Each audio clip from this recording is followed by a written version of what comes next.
Ayubowan, Vanakkam. I'm Vioni Dimel. This is Boston Lanka News, bringing you news, views and entertainment from Boston and USA. UN and European Union are considering in intervening on Rizana's behalf. University students and Sri Lankan government heading for a confrontation. In 2005, a Sri Lankan girl from Muttur went to Saudi Arabia with high hopes, earning a decent salary to help her family who was living in poverty. Her name is Rizana Nafiq.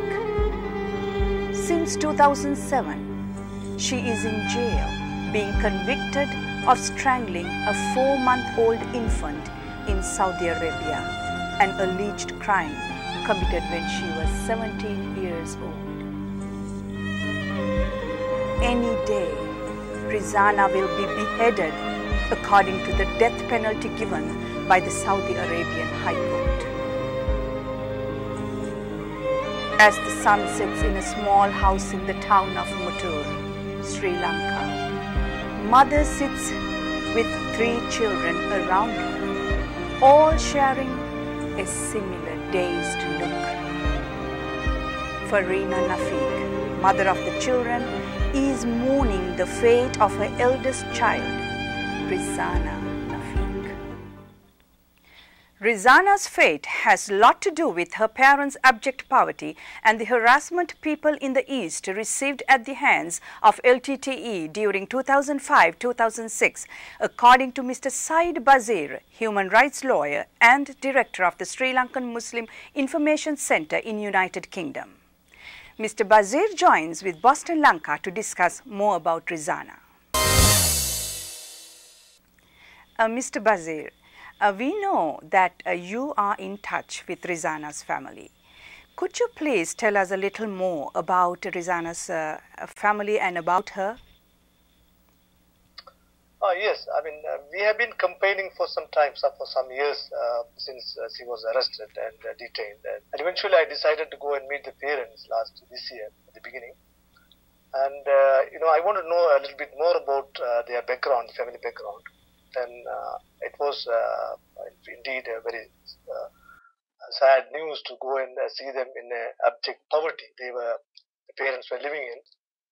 If we look closely at what happened before, particularly in the areas in Muttur, in some villages like Jinnah Nagar, Safi Nagar, Periyapallam and Kattuchene, all the places were people living there were expelled by the LTT's activities, and they were threatened, and members of the people who lived in the area were killed and kidnapped, and all that happened, especially after the ceasefire.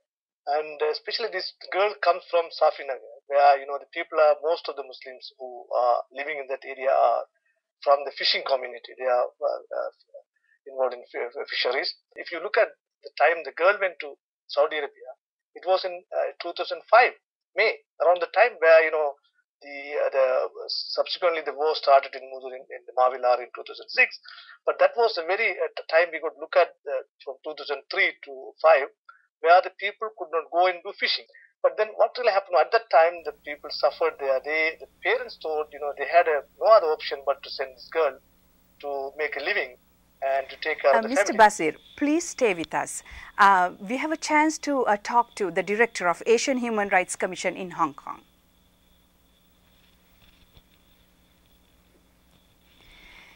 United Nations and European Union will most probably intervene on behalf of Rizana, according to Mr. Basil Fernando, the Executive Director of the Asian Human Rights Commission and the Asian Legal Resource Center based in Hong Kong. It is possible for, on the basis of various requests that are being made now, UN Human Rights Commission is seriously concerned about the case, and they are very likely to intervene. And we are also being told that the European Union is likely to also appeal. Mr. Fernando, you have been in the forefront of fighting to save the life of Rizana.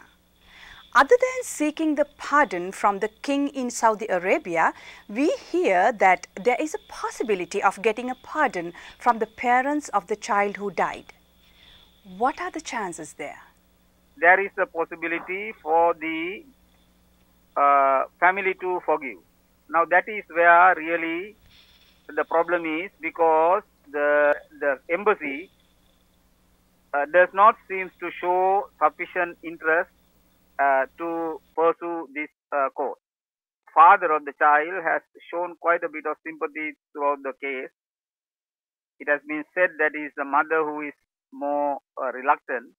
If there is adequate attempt on the part of the embassy, if possible, sending a good enough diplomat to deal with the family, there is also the possibility of pardon.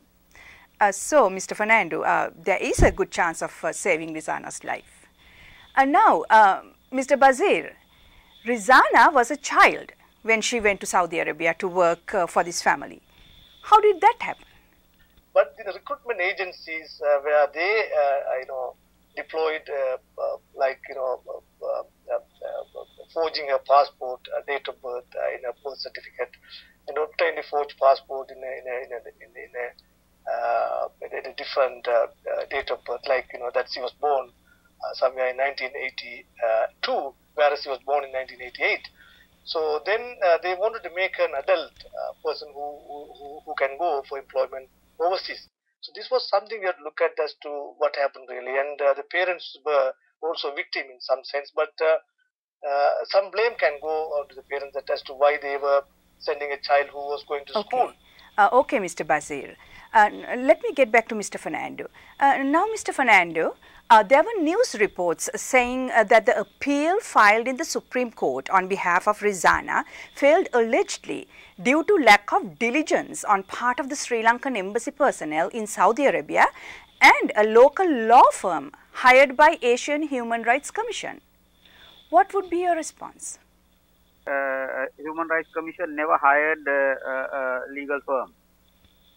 The ambassador of Sri Lanka at the time, one Mr. Sadiq, took a lot of interest in this case and he contacted lawyers, and the lawyers demanded certain fee which the government refused to pay.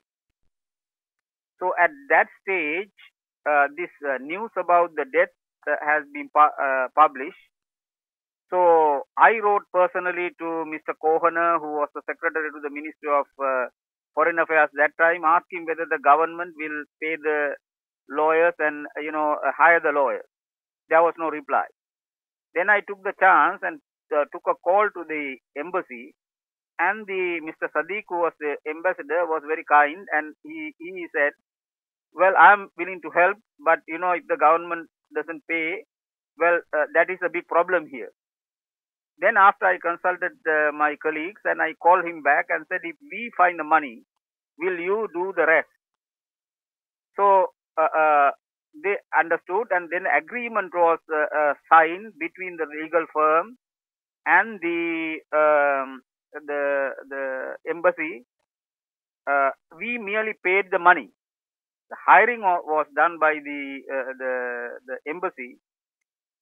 To our knowledge, from only seen documents, I think the lawyers did a very good job. Usually, many appeals in Saudi Arabia doesn't have any kind of a chance. In this particular case, the case was sent back on the ground raised by the lawyers that the confession is not authentic, and this had been later revealed to be very correct, because the particular interpreter was not even an interpreter, and he was not a Tamil. He was from Karnataka district, which speaks a completely different language. So all these factors were brought by the lawyers. But I think pursuing a case, it's the embassy's task to work with the lawyers and to keep the work going.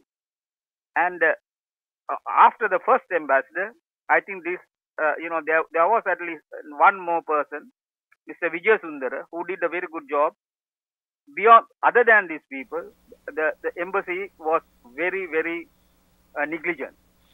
Thank you very much, Mr. Bazir and Mr. Fernando, for joining with us. Now, our special segment, Situation Report on Sri Lanka.